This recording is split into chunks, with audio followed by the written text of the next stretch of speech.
wrong play to make, but it ended up being just a game-losing play after all. It wouldn't be a KT versus SKT series if we're not left with a lot of what-ifs. Yeah, I mean, it's small. Either way, it was very close, as I would imagine Game 2 will be as we move into picks and bans between SK Telecom and KT Rolster, the Rise ban. First to come out from KT. The best thing about when two top teams face each other is that the picks and bans, so the bans will shape the game, but they can't dictate it because there's so many strong champions. Look at Faker picking up the Corki in, I believe it was second rotation and completely going off essentially the early game. He definitely did get picked in the mid game, but that was just some laziness on his part. Faker had so many good plays on that Corki. He got caught a couple times too. It wasn't a perfect game for Faker by any stretch, but man, he had some pretty intense outplays there. Well, there's a Corki ban, yeah. Corki respect ban. Probably won't see a Gangplank ban this game. It is potential for that, at least on the blue side. Italy, okay. So not quite targeting Bengi quite as hard this game. I wonder if Someday is left ruining that he didn't play Fiora last game, where Duke would certainly have had his influence curtailed, and any attempts of having any side lane push, the lanes would have had to be so much more shallow because in a long lane, Fiora will chase down the Gangplank and kill him more often than not. But if Poppy almost made it work, the teleport plays were definitely far more on point from Someday than, of course, Duke could ever hope to put together with the Gangplank. Alistair's the final ban on blue. What is KT angling for, if not a first pick Alistair? I think they want to first pick Kalista. Certainly that possibility. Arrow is 3-0, 6 KDA on Kalista, so both players came in 3-0. Of course, Bang extends that to 4-0 with his win the previous game. But Kalista, yeah, still undefeated in champions on that 12-0. champion. 12-0. So pretty good. You're right. I think you've got the sneaking suspicion of the Kalista. They're going to give it to him, too. Fiora ban on red side. You might think, okay, but Fiora's traditionally been a red side pick for KT, but you could definitely see KT just drafting Fiora and saying, Duke, what you got to deal with this? You know, will you just go to your Tom Kench? And Tom Kench has actually been a pick that SKT struggled to win with, so you're on the ball. They want the first pick Kalista, and they get it. I think Duke looked just fine on Gangplank. I guess it could be a top Lulu. Faker's Lulu is also very good. Faker is a wondrous Lulu, and guess what has been another comp that has served SKT so well? Lulu Lucian. And we could take both right here. Lucian's a good matchup into the Kalista. They're not pressured to pick the Lucian. Of course, we will not see that from KT unless Someday has been watching a lot of EU LCS and wants to pull out the top lane Lucian. True enough. I think taking the Thresh is smart here. I mean, you get the good support pick for Wolf and grabbing that Lulu, which is the flex pick, so not really giving a whole lot away. Taking one of the strongest roaming supports as well. Alistair off the board, now Thresh there to relieve pressure from Bengi or make Fly's life hell in the mid lane, as we've seen from Mad Life many a time. Yeah. Clearly a very different approach to this game from KT Rolster. Let's see what ends up being. I suppose the Braum pick is what a lot of people have been defaulting to.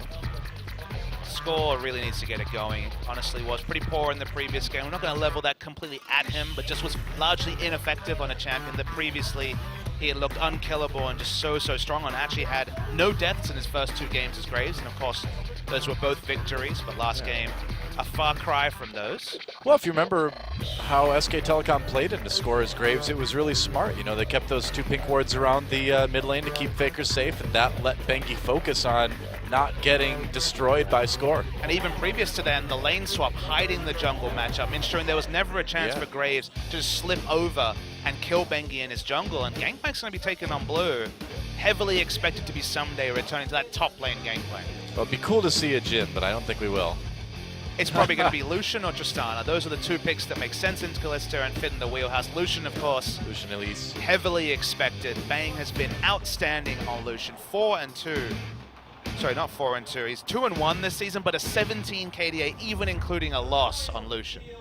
Opting for the Elise over the Rex side is Bengi. Looking for a little bit more pick potential, I suppose. Well, you know why you pick the Elise, though? It's because you want to dive that Gangplank and kill him in lane. They're expecting a top lane Gangplank. Top lane Gangplank and set into any Elise top lane duo is going to be difficult times for Someday to navigate. Yeah. Could still be a mid lane Gangplank, but we haven't seen much mid lane Gangplank this season, and again, seems to be more a Someday champion. SKT's got so much flexibility with their last pick, too. Well, they've got a top or mid laner. All they've guaranteed is AD carry, jungle, and support, so waiting to see what they draft in the last round. risky to pick up the Lulu. So the Lux, you're definitely heavily expecting a mid lane Lulu if you do pick up that Lux. We've seen the threatening of the Azir a lot this season, but we haven't actually seen the pick locked in. I think it'd be pretty surprising to see Azir. Ahri would be interesting. Well, it's a blind pick. Yeah. They don't know what to expect. Probably, you know, if you have to give a slight advantage, you're expecting the Lulu mid.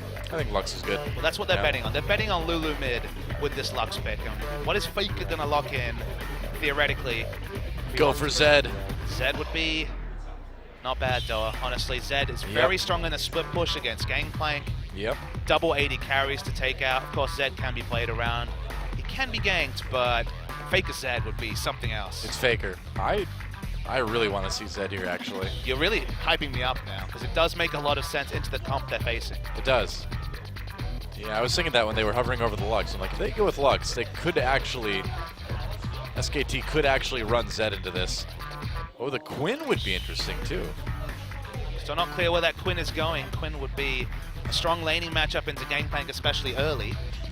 I like the top Quinn, actually. It could be a mid Quinn. Faker's played it this season as well. He has, but doesn't it make a little bit more sense in top lane? I think it does. I think you need to match wave clear to some degree against this Lux. If you just go for a Quinn who has decent wave clear but kind of has to get in auto attack range and auto attack down, those melee minions especially can get away from you. So heavily expecting this to be top lane Quinn.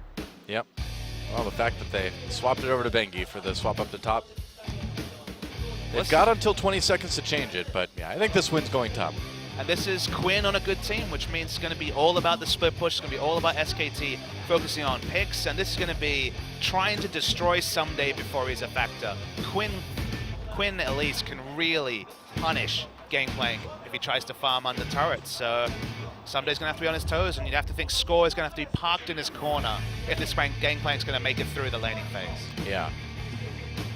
Big job for KT, get that lane swap, because if not, I worry for this Someday in the laning phase. It's such an emotionally crushing game for KT as well, to lose game one like they did, to come so close, still not be able to pull it off, despite the little opportunities that SK Telecom gave them here and there. So you got to wonder about KT's mental state going into this one. Hopefully they can hold it together. Got that steadying influence in Hachani, a veteran on the lineup. And he hasn't been checking bushes with his face that much this season, so good for him. This is what it's all about, though. A big match feel here for the last match of the week. Could be our last game, but who's to say? Yeah, well, I hope we get 3 games. We'll see. KT can certainly pull it off. Let's see if they can tie things up here in game 2. Time to get in the game.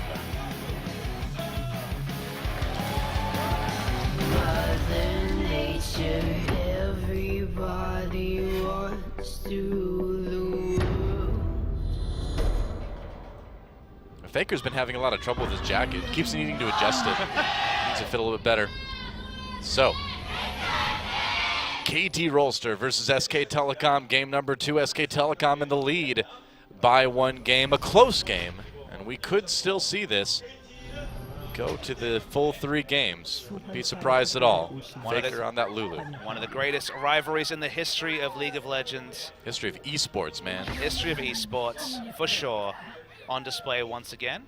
Ooh, little harass advantage for Fly. Did hit his first E in this laning phase. It's going to be a lot of wave clear in mid. Lux definitely does have the slight disadvantage in the early levels, but then of course has such an immense range that this is a much less punishing mid lane matchup than we expected. And it's SKT looking to Duke to justify that last pick on the red side, rather than Faker, who's usually the beneficiary of the counter pick.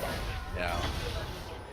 Well, it looked to me like SK Telecom's draft was really clever. They really gave themselves a lot of options, a lot of ways to deal with what KT was picking in, and KT in the end had to kind of like shrug and say, well, I guess we're going to play Lux. Well, let's talk about the lanes on paper. Quinn definitely has a field day with Gangplank, range versus melee, and just the fact that she's always been a bully of those melee champions. I really do like Elise into Graves. I feel like Elise is all in before Graves gets a more Malmortius or something later. Means that she really can be aggressive around the Graves. Lulu has the advantage in wave clear early, and Lucian's a lane counter to Kalista, so all across the map, SKT's usually the one picking themselves into a hole, just picking their lanes blindly and dealing with the consequences. This time, they have the favorable laning matchups, so The only equalizer is the man we talked about in Game 1. It's score on the Graves. Game 1 got away from him. We're looking for a big performance from the Graves to start snowballing some of these KT lanes, because if they go the way they do on paper, it's going to be tricky times for KT. Yeah. No lane swap for either team. Going to get standard lanes out of this. And doesn't seem like KT would really want that, would they? No, it means that KT are going to have to deal with Gangplank likely getting dived, but let's recall Game 1. Graves was kind of forced into a jungle follow situation. We didn't get to see Score have his big early game pressure like he has had in previous games. Wow, look at that. That's the matchup. Oh. It's just painful, painful times for Someday. Yeah. Basically, they're saying Someday, don't die, and Score, justify this lack of lane swap with that extra pressure, with the fact that you're off the map for longer, and make the plays your team so desperately needs. Yep. Well, this is the dive that anyone could tell was coming. Yeah, Someday already on the way out. He's going to drop that ward. World's most obvious dive. Yeah.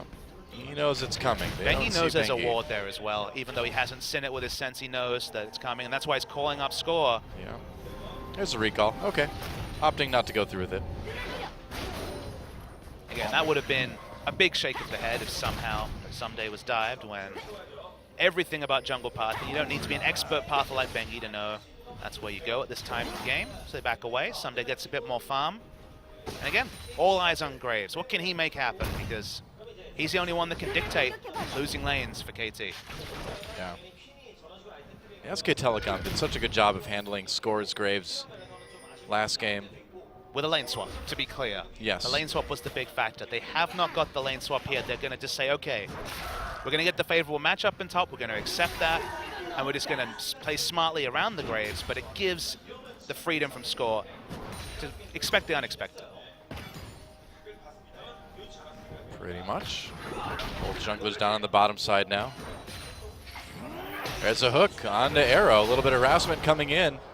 Chani blocking some of that damage, but Arrow's going to have to use a biscuit probably. Yep, that's his last one. No biscuits for Bang either, I suppose.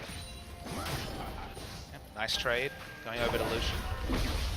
Oh, dueling in the mid lane. Fly's going to take that one early on. Yeah, Faker needs to be careful there. Minions and Thunderlord proc, that was definitely too aggressive from Faker. You do have lane ascendancy as Lulu in the early levels, so you can see what he's trying to do. Yeah. One of those situations where you feel pressured to have that 10 CS advantage, that 15 CS advantage, and sometimes open yourself up to those unfavorable trades if you're the Lulu.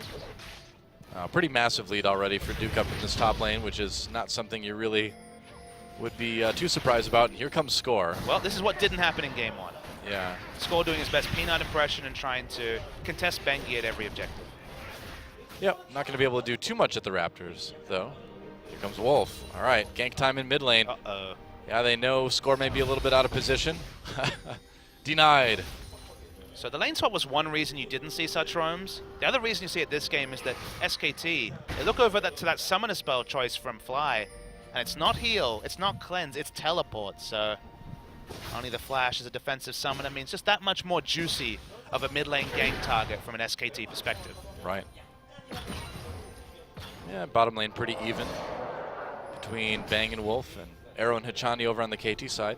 Just excited to see later in the game SKT's creative pathing from multiple members to dive this Lux. Because Lux, very famously, doesn't deal with gap closes very well. And when you've got Duke powering through with the ultimate, whether you've got Elise, Cocoon, and of course no cleanse on the side of Lux, or Wolf making their way, I expect to see multiple different people rotating through mid once this game opens up a little bit to try and keep Fly's Lux down. It's been one of his best champions this season. Yeah, definitely. They're just pushing the lane now. Faker, though, not going to need to use his teleport to get back. Nope. Might lose a couple CS, though. We are seeing the Frost Queen's claim from both mid lanes. Identical buys down to the pink ward. Yeah, pretty much. I've seen some mid laners move over to other items on 6.2. Morella Nomicon did receive a buff, so it's more attractive an option, but Frost Queens makes so much sense on Lux, because the thing about Lux, and one of the reasons why she was never picked in the past, was if you miss one skill shot, you just lose so much of your damage up. It's all about layering your Q, E, and ultimate. Yeah, you also lose the ability to live during a gank That's if you fair. miss that. So it's really about staying safe. but then on the offensive side, you start off with a targeted slow from the Spooky Ghost. Suddenly, hitting those other skill shots is much easier. Uh-oh, Score coming in for lane gank. They see him now. They've got that ward down. Bengi close, but not close enough to help. Score saw the ward down. Yeah, he should be aware. Sees the debris. He's trying to give a bit of lane pressure. That's why he's backing in vision. Yep.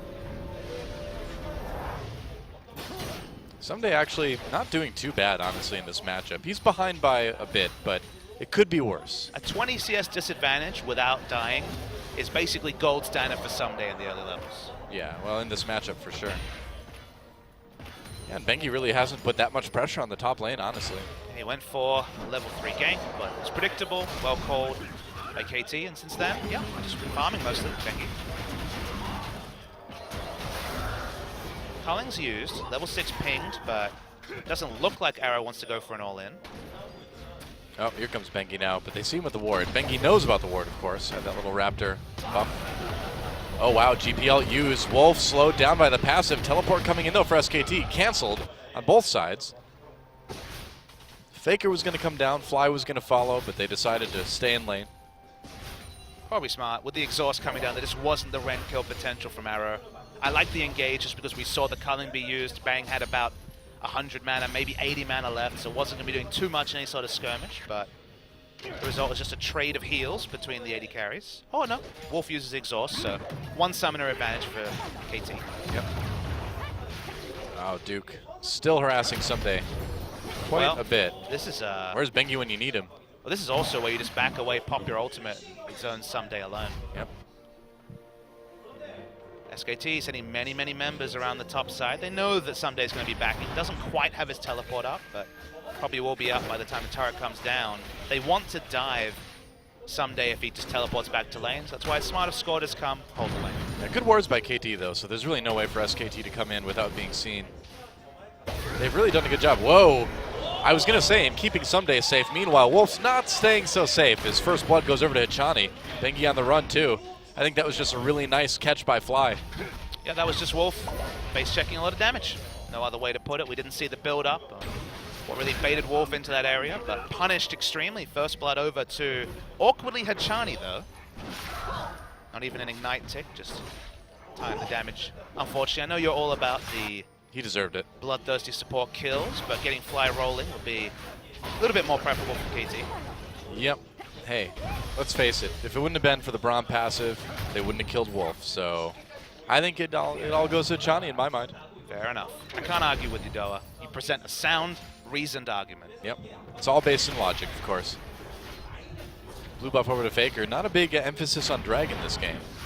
Faker's shocked first. That was the reason why he wasn't in position to give the wild growth over to Wolf. He already has the Frost Queen's claims. The gold generation timing is going to be that much earlier. Wolf, nice roaming. Here we go. Fly flashes right away. Nice, easy summoner take by SK Telecom. No cleanse, no heal, no margin for errors. Have to flash early. Yep, Bengi's zoning, and this may be a Dragon attempt by SK Telecom. There's a ward in the Dragon pit, so I don't know if you can go for it too safely.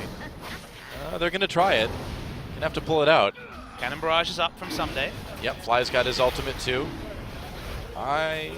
This is a bit bold by SK Telecom. We'll see if they decide to go for it all the way. They will. Q on to Faker. And will the Dragon get stolen away? Oh man, this just feels so risky. Yeah, they're going to give it up. They're just going to give it over to KT, it looks like. Hichani coming in, scores right there. Box dropped by Wolf. GP ult goes down. Bengi with the cocoon down onto Score. Hook onto Score, but no damage follow-up. Bang just wasn't there. Zoned out by Arrow.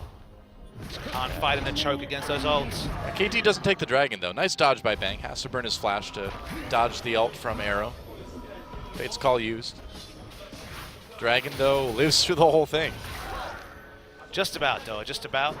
Yeah, Faker's going to get some good damage on mid lane turrets, so I think in the end this is going to work out a little bit better for SKT. One of the small times you can bring up the fact that Frost Queen's claim passive does actually affect structures, so you push a little bit faster on a control mage or utility mage like Lulu. True. Extra 15 magic damage, I believe it is, on those autos. Gold's nice too. Comes in handy.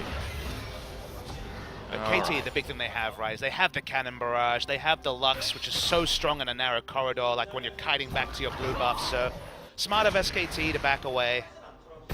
Tried to bite off more than they can chew, but no punishment either way. Yeah, Duke harassing Someday quite a bit, but Duke, or Someday rather, still staying pretty close in CS overall. I mean, it's got to 30. You know, it's starting to get to the point where it's a little bit out of order, but could be worse. The moment that Trinity Force and a BF sword comes in, you give Gangplank any time and minion waves explode for bonus damage. So yeah, and bonus gold. Not panic stations just yet. Yep. Getting a bit cute staying in lane though. That score on his side of the map, but the turret dive potential, while not immense, is certainly there.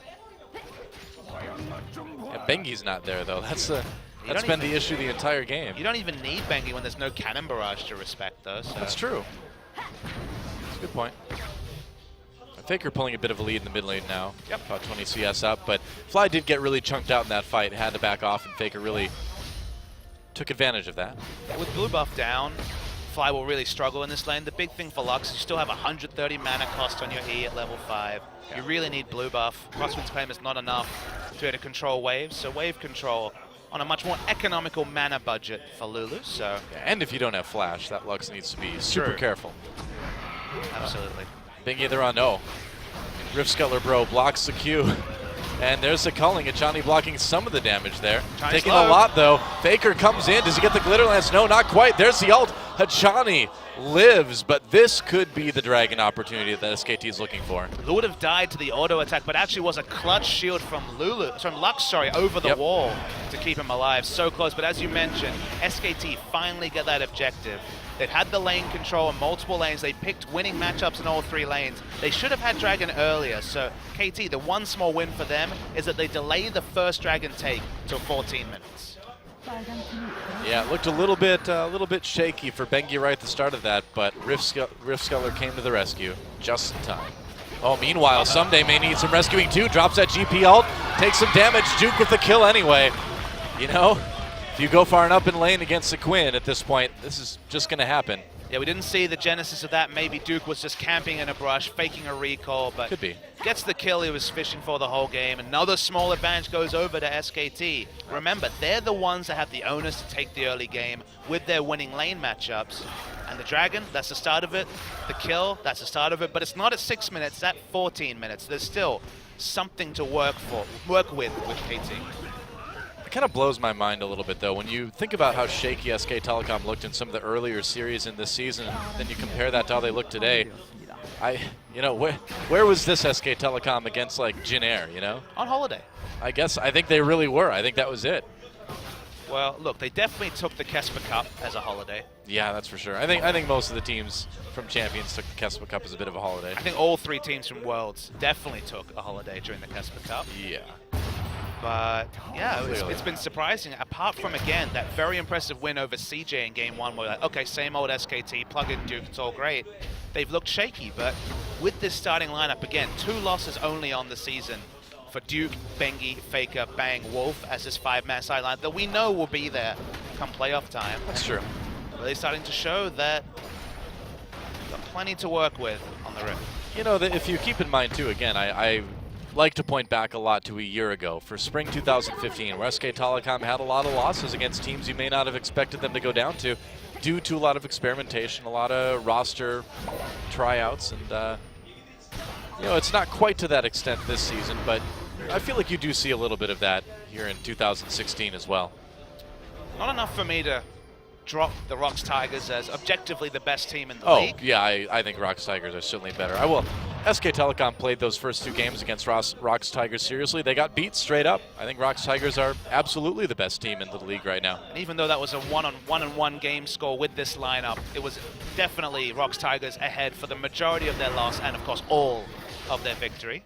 Yeah. Run, Faker. There's a shield. Fly taking a bit of damage. Binding doesn't do the trick exactly. When does Fly itemize into a QSS is kind of the intriguing thing for me. Needs one, but we'll find it hard to pick up, just given the need to be hitting those damage timings. Yeah, that's the thing. That's the pressure with this Lux, is that he needs to be able to put out a lot of damage on this team, it looks like, and that makes it hard to grab that defensive item. I guess you could argue, has a Gangplank, has a Graves, so maybe... Bengi just grabbed the blue buff. Well, oopsie. mechanics on point, except in blue buff donation, apparently. It's tough, man. You know, that blue buff. Tricky timing. I mean, look at Faker's mana bar. It's actually a relevant problem. This is where KT need to just send multiple people mid. They need to notice that. Whoa, meanwhile, Duke notices Someday looks vulnerable. There's the ult again. Duke able to just barely survive by dropping the ult, and I think we're going to see a dragon pretty soon for SK Telecom, and there's not going to be a game plan. If that was solo queue, Duke would have gotten the kill, but the big factor was in competitive play, he had no defensive wards. Yeah. So wasn't able to go for the dive. Didn't have flash either, so there was like a very small chance of dying, but just because of the lack of wards, had to play more defensively than he would have liked. It means that Someday lives, but Someday has so little presence in this top lane, as you'd expect in the Quinn game plan matchup. That's right. Faker's had to play it a little bit more conservatively with his spell usage here because of not getting that blue buff. Here comes Duke to the mid lane, though. Pops at Youmu's, goes in onto Fly. Fly taking some pretty serious damage. There's the flash. So they get the flash out of Lux, too. So much damage. Of course, the mini slow that comes through with the Volt E as well is enough to force Fly to use his flash. Suddenly now, Bengi revisits that lane with a turret dive, with the wild growth. Suddenly it's a kill. Yep. As the next gank's coming in. Uh-oh, Hachani dodges the hook, uses that Braum ultimate. Wolf trying to anticipate him continuing to back up. Here's the part of the game where Duke just starts to be everywhere. And it's on KT to have the preemptive rotations because they don't have the movement speed to match SKT. They just need to be on the ball for getting to these lanes. And the winning lanes, they've done their job, they've won their lanes, and now they're trying to get the 3 out of turrets to really vindicate their pick ban. Yeah, SK Telecom having to back off of this turret just a little bit. You know, and again, you look at score, he just has not been too effective on this Graves this game. To be fair, no kill involvement for Elise either. Yep, that's true. That is true, but you don't expect it so much from Bengi. You expect it from Score, and that's the big difference. That pressure that Score constantly puts on the lanes this season with the Kindred, with the Graves, just isn't there in this series. And the standard lanes that KT wanted to avoid on paper largely were opted into to give Score a chance to impact the map, and he hasn't. Right. Well, they might still get a turret here. In fact, it looks like they will. They don't have aggressive vision, but just they have such a big stack, and they've rotated their mid laner to bot. They do pick up this outer turret, so matching the only other turret down, but of course Duke having free time in top. But good lane assignment, you'd have to say, having Someday finally find a lane where he has some semblance of breathing room against the Lulu. Yep, it's KT's first turret of the game. Duke's gonna recall. After, how much damage did he get done? No damage to the tier 2 just yet. Considerably ahead in CS right now, as is Faker over Fly. And the Rift Herald decides it's over. Somebody tweeted at me that like the Rift Herald was the Herald because he heralds the coming of Baron. No, then he'd be called the Baron Herald. He's the Rift Herald. He's heralding the Rift, which is already here. It's been here a while. Doesn't make any sense. Yeah. Summoner's Rift. He's It's certainly heralding been here a while. If he's heralding the Baron, he needs to be called the Baron Herald. But with the removal of summoners, what are summoner spells?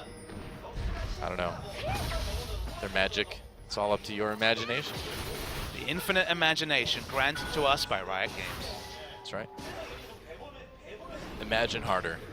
Well, the Dragon's up. SK Telecom going for it right now. KT Rolster around. They do have the GP ult. And how much are they going to try to contest this? It's only second Dragon. And, oh, the Dragon releashes. Hachani moving in with a shield. They're worried about that GP ultimate. KT takes it. SK Telecom looking for a bit of revenge. Culling used. Fly pulled in. There's a GP ult. Duke coming from the side. Onto Someday. Someday's going to fall fairly quickly. They get Lux already. Wow, KT on the run. Fate's call. Pulls in Hachani. Bang needs to be careful here.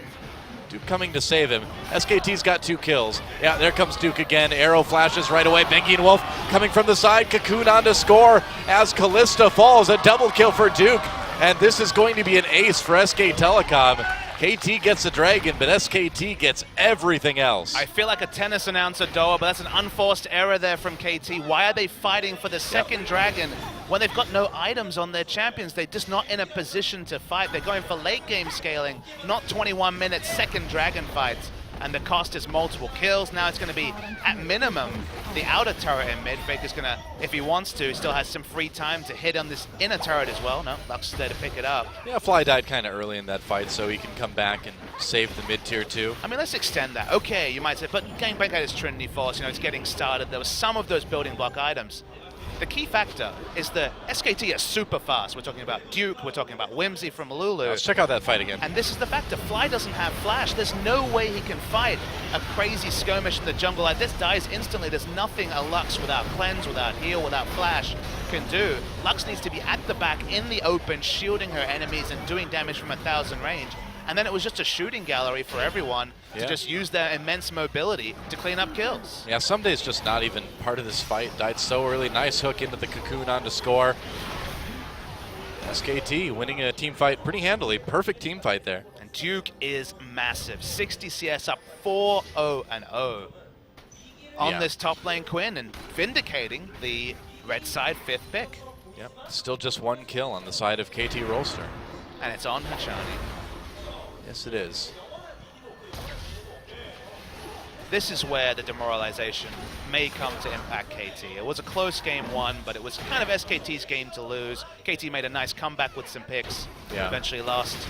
This time, they're pretty far behind. It's fighting time again. Hachani pulled in with that Fate's Call. Here comes Duke from the side. Fly forced to use that flash immediately. GP ult comes down. Analysts will always say, myself included, Quinn is not a team fighting champion. But what we're talking about is the late game team fighting phase. What we're talking about is when there's true tanks that can kind of disrupt her or they can instantly burst her down. Yeah. It's not really team fighting right now. One team has their items, the other team's still scaling. It's just skirmishes, and the pick power onto an immobile champion like Lux, the proof is in the pudding. Basically, it's been Duke that's really been harassing and haranguing Fly's day. And then we should include that it's an AD carry with Lulu, so the Lulu's still there to help her in team fight sense. Still not going to be ideal, still not at 5 items a team fight champion, but for now, dictating the game almost single-handedly is Duke. I mean, the utility is still similar to what we see from Duke's Fiora, right, or anybody's Fiora. The ability to get in the back lines and just assassinate the carries really, really fast. And so even though the Fiora was banned out by SKT this game, Duke still finds a champion that can fill, arguably the same role. It can't fill that role without the Lulu, though, because with the Lulu, you can just go in with the Harrier Assault, and then it's a wild growth, and you're still a wild growth bot. You're still getting that knock up in the back line. The difference here with Quinn is she doesn't have the sustain, right? She doesn't have the grand challenge to be able to sustain through fights. She doesn't itemize naturally into double lifesteal items. So realistically, you get in, initiate, and then vault or flash away, and then fight like an AD carrier. You're not a backliner, but you do have access to the backline. Tell that to Duke. Well, when you're this far ahead, you're pretty much whatever you want to be. This is definitely that you can be whatever you want to be when you grow up, son. Duke time. Duke decides he wants to just be someone that annihilates the other team, which is a pretty good idea if you're League Pro. I like seeing performances like this from Duke, because it allows me to get closer and closer to using the always bet on Duke adage that I love. I think it's always bet on SKT, man. Well, if you've done that in the history of League of Legends and esports, you'd probably be a rich man. Well, I haven't actually bet anything. I like how you had to evacuate the moment things. I mentioned actual betting. Yeah. Touchy subject here. I will always bet especially. my pride on SKT, though. Well, 2014 was rough, but everything else has been fine. Small blip there. Yeah. And even 2014 wasn't that bad. They still won the first season of Champions after Season 3 Worlds, so. Just block out 8 months or so and you're fine. Yeah, exactly. That's easy to do. KT. When you're a sports fan, selective memory is a wonderful thing. I think it's a useful trait, actually. But KT is so far on the back foot. We don't have any pressure in any lane. Someday, sort of safe under his turret, and then again, sort of not safe. Anybody else rotates bot, someday will die. Yeah, pretty much. Fly has no flash again, so it's almost completely useless the moment anyone shows up in lane. KT picked themselves into this hole. KT also didn't lane swap, or didn't seem to make a concerted effort to try to lane swap. It is worth noting that... It's hard to say. Maybe they thought SKT would think they'll lane swap, so they tried to call the lane swap, but then because they thought they'd call the lane swap, they didn't lane swap, but then that means nobody lane swapped. Simple. Yes, I understand the logic of the outthinking the outthinkers outthinking, but still they could have recognized that they could have gone for a 5-man invade. They could have gone for strategies to guarantee a lane swap. Of course, they might get to lane late, but it's Quinn, right? Quinn you lane swap on. It's a fairly standard thing, especially a melee champion like Gangplank that's always going to struggle. Instead, they kind of said, okay, we'll take our beatings with this top lane matchup and we'll make it work in other areas. And all you can say is that they haven't. Yep. And now that's going to be another dragon for SKT. Yeah, they just have no control of the map whatsoever. Unopposed. Now, it's not a third dragon, so at least KT did steal that dragon, but remember the heavy price of the 4 kills in the team fight afterwards. I think they would have been a little bit happier with having SK Telecom with 3 dragons now and KT maybe with another turret or 2 remaining.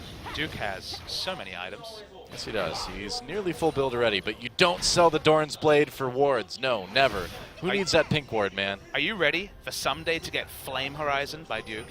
I don't know if I'm ever ready to see someday get Flame Horizon, man. Well, I still don't quite believe it. Well, it's getting close. Could happen. I'm trying to remember if I've ever seen someday down 100 CS on anybody. I mean, maybe a couple of years ago. Well, when he was a Renekton-only player, yeah, I suppose it probably happened, but not lately. Not at all in 2015. I call him a Renekton bot, but of course that is a noted community member, Renekton bot. There you go, yeah. Yeah, Someday's really come a long way, though. You know, no matter what happens to KT, Someday, what a great career for this guy, going from that Renekton-only player, like literally this guy could only be good on Renekton, to now just one of the best top laners in the world, hands down. And even though he's going to lose this one, it looks like, still a great player. 3,000 gold advantage for Duke. Wow. That's pretty good. You know you do a lot of AD as Quinn when you instant clear the whole minion wave with your RQ. It's not bad. Someday just not much he can do, honestly. And KT, much the same story. SK Telecom with more or less total control over the map right now. Haven't broken the base, haven't taken Baron, so not an unassailable lead just yet, but pressure-wise, might as well be one. Yeah, 6,000 gold isn't a giant gold lead. You know, when you get post 30 minutes, I suppose, but they seem intimidated, you know? Lux can keep getting a blue buff like she's riding right now. Here we go. They can wave clear, but this is the problem. They're going to start Baron. Duke's already walking up there. Gangplank will have to teleport. It's already at 6,000 health. Yeah, a really sneaky Baron here. Actually, I don't think KT was expecting SK Telecom to go for it this quickly. They're going to get it. Lux tries to snipe it, but SKT gets a clean Baron. There's no way to do anything. Hi, Duke's Duke. now in the back line. Uh-oh. Duke's on to score here. A lot of damage. Oh, Duke, the one-man army. Bang, meanwhile, takes down Lux. Arrow very, very low. Can't participate too much. Bang with 2 kills already. GPL being a bit of a nuisance, but that is about it.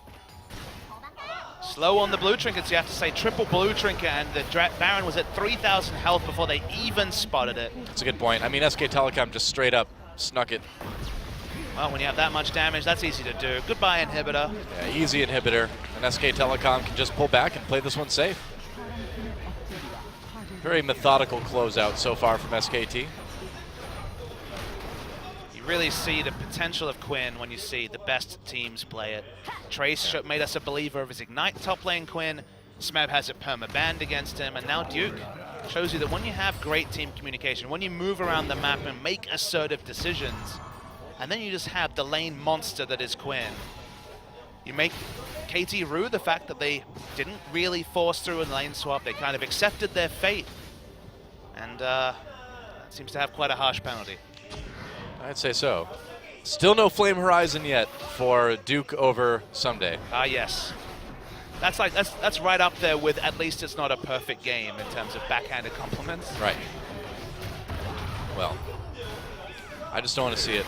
Oh, maybe we're going to see a little bit of a fight here. Johnny's soaking a lot of that damage. Culling pushes away some members of KT. There goes another turret. Yep, some turrets going down. Duke in the top and also in the bot lane with the 4-man stack. Yep. Oh, so close. TP coming down. Faker joins back in again as they push into this bottom lane. Yep, they got the cannon minion. No way to clear that, of course. Fly struggle to do much damage to it. Yep. Magic damage wave clear. Not much of a match for these bound up minions. Not a whole lot, no. Lux not quite as useful. That turret taking a lot of damage. It's going to go down. And SK Telecom, man, what a game 1 was a little bit shaky. And look at that! Bang, just lights up Fly. Goodbye. He's certainly Fly, because that was a bug zapper if I ever saw one. And SKT looks like they're ready to end it right here. They take out Kalista almost immediately. GPL goes down, but is there anything that KT can do? Faker very low, but he lives! He lives! SK Telecom not losing anyone yet. Hachani, the last man standing, and that is going to be it. A 2-0 for SK Telecom, and what a way to finish it. GG. SK Telecom Wow. just completely throw aside KT in game 2. The first game, there were their ups Man. and downs. There was no Corki getting caught in the river this time. Faker and Co just completely DPS down. Faker back on the Lulu, one of his trademark champions. And They KT, put the wow. They put the period on that sentence, and at the very end of that game, the final CS count between Duke and Someday was Duke 364, Someday